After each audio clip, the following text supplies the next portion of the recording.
Have you ever felt a subtle shift in your relationship, a quiet cooling in a space that once felt warm and effortless?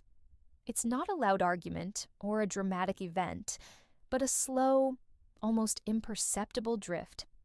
You might tell yourself it's just what happens in long-term relationships, that the initial spark is meant to fade. But what if that drift isn't inevitable? What if it's the result of small, unseen habits that accumulate over time? It's a common experience, this slow dimming of intimacy. Many couples find themselves in a place where connection feels more like a memory than a present reality. We often attribute this to the big, obvious culprits: a lack of chemistry, growing apart, or the simple passage of time. But the truth is often far more nuanced and, surprisingly, more fixable. According to a recent article, a staggering 90% of couples are unknowingly making a series of common mistakes that slowly but surely chill the warmth in their bedroom. These aren't malicious acts, they are quiet misunderstandings and unvoiced fears that build invisible walls. The good news? Once you can see these patterns, you can begin to dismantle them, one conversation at a time. Let's explore these 6 habits and discover how to bring back the connection you thought was lost. The first, and perhaps most pervasive mistake, is simply not talking about sex. It's a strange paradox, isn't it? For something so central to intimacy, it remains one of the most difficult topics to broach. We build entire lives with our partners, sharing finances, dreams, and fears. Yet the landscape of our own desires often remains uncharted territory. There's a silent, hopeful assumption that our partner should be a mind reader, that they should just know what we want, what feels good, and what stirs our soul. We stay quiet, paralyzed by the fear of sounding awkward, of being judged, or worse, of being rejected. So, we say nothing. This silence, meant to protect us, becomes the very thing that drives a wedge between us. It breeds confusion and a growing pile of unmet expectations. Your partner might be trying their best, but they are navigating in the dark. The fix isn't complicated, but it does require courage. Start the conversation.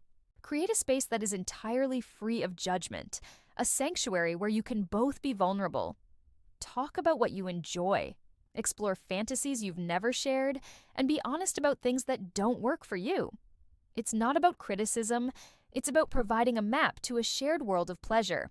The second mistake is a deep misunderstanding of how desire actually works.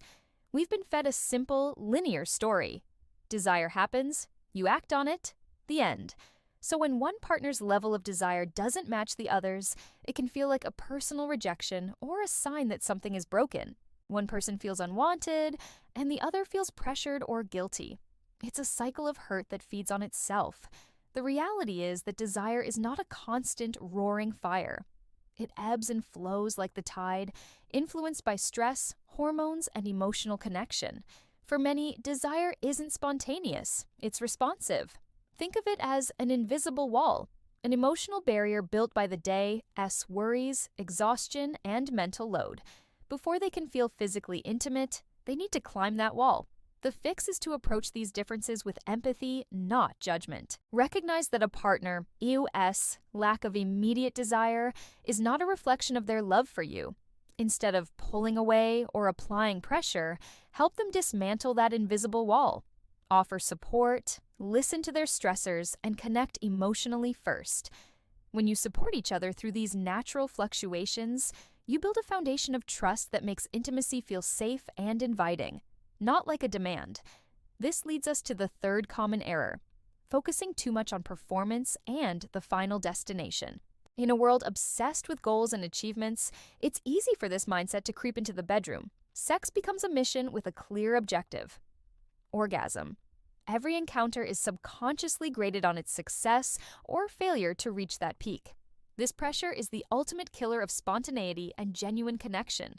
It turns a shared, sensual experience into a stressful performance. The vulnerability and playfulness that make intimacy so powerful wither under the spotlight of expectation. The solution is to fundamentally shift your focus. Let go of the destination and learn to love the journey. Concentrate on the closeness, the shared breath, the feeling of skin on skin, the emotional bond you are forging in that moment. Presence is far more potent than performance. When the goal becomes connection rather than climax, the pressure evaporates and you create the space for pleasure to unfold naturally in all its forms. Fourth, and devastatingly common, is letting life take over. The demands of work, the endless logistics of raising children, financial stress, and the sheer weight of daily responsibilities can feel all-consuming. In this chaotic whirlwind, intimacy is often the first thing to be pushed to the bottom of the to-do list, filed under non-essential. It becomes an afterthought, something I'll get to when you have more time. A time that rarely comes. This is a critical mistake because intimacy isn't a luxury.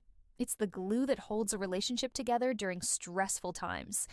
The fix requires a conscious and intentional act of prioritization.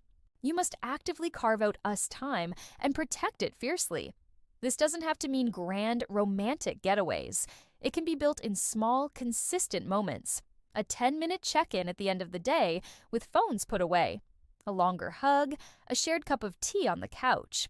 By building these intentional pauses into your routine, you are sending a powerful message to each other. We are a priority. You begin to treat your connection as a necessary part of your well-being, not an optional extra to be addressed only when everything else is done. The fifth mistake is a subtle but damaging one, using sex as a quick fix for deeper emotional issues. Sometimes, when we feel insecure, guilty, or resentful, we turn to physical intimacy not for connection, but as a way to soothe those uncomfortable feelings. It can feel like a shortcut to resolution. An argument can be temporarily smoothed over, or a moment of insecurity can be briefly reassured. While this might work in the short term, it's like putting a bandage on a wound that needs stitches. It doesn't actually resolve the underlying issue. Over time, this pattern erodes the authenticity of your physical connection. It taints intimacy with a sense of obligation, avoidance, or even manipulation. The fix is to become more emotionally literate. Learn to listen to what's really behind the urge or the request for intimacy. Is it a genuine desire for connection, or is it an attempt to quiet a different, unaddressed need? Take the time to address the emotional landscape first. Have the difficult conversation about the resentment. Offer the reassurance that's needed. When physical connection follows from a place of genuine emotional clarity, it is infinitely more powerful and nourishing. Finally, the sixth and perhaps most tragic mistake is simply settling for a sex life that feels lukewarm. After years together, many couples quietly resign themselves to a dull, predictable routine. They accept it with a sigh, believing the myth that this is just how marriage is. They believe that the passion and curiosity of the early days are a finite resource that has simply run out. But this is a choice, not a destiny. Intimacy does not have to have an expiration date.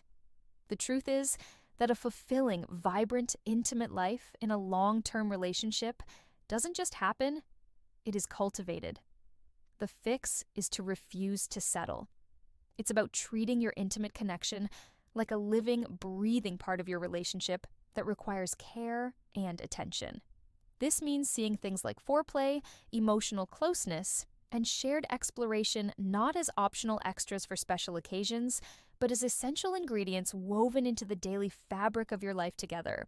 It means staying curious about your partner, who is constantly evolving just as you are. Keep asking questions. Keep trying new things. Keep the spirit of exploration alive.